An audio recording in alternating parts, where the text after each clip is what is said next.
The internal os is part of the cervix, which forms the neck of the uterus, part of the female reproductive system. Running through the cervix is an opening called the os, with the end that opens into the vagina called the external os, and the end that opens into the uterus called the internal os. The cervix allows for the passage of menstrual blood and semen, inhibits the passage of harmful organisms into the uterine cavity, and forms the birth canal, which a fetus passes through to the outside world. The internal portion of the cervix and uterine cavity are covered with stratified squamous epithelium. This layer secretes mucus, which serves several purposes.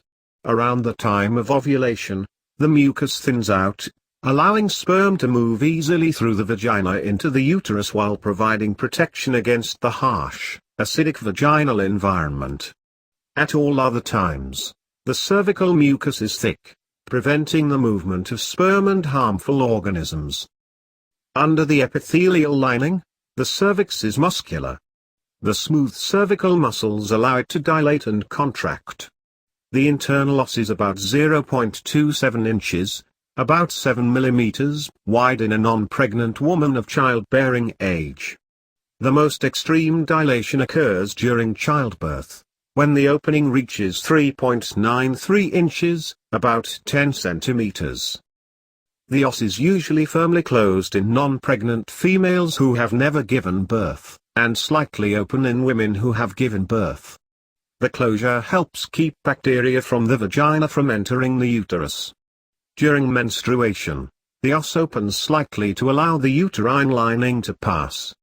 It also opens during ovulation, to allow sperm to pass through, and it dilates during childbirth to allow the baby to pass through.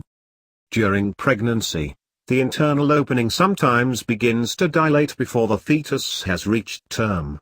This is called funneling, and it means the cervix is incompetent. An incompetent cervix cannot support the fetus as it gets bigger, and most of these pregnancies are lost before the fetus is able to survive outside of the womb. Funneling can be diagnosed using an internal ultrasound. Bed rest may be used in an attempt to bring the pregnancy to term, or the external portion of the os may be stitched. Placenta preview is a complication of pregnancy in which the placenta partially or completely covers the internal os.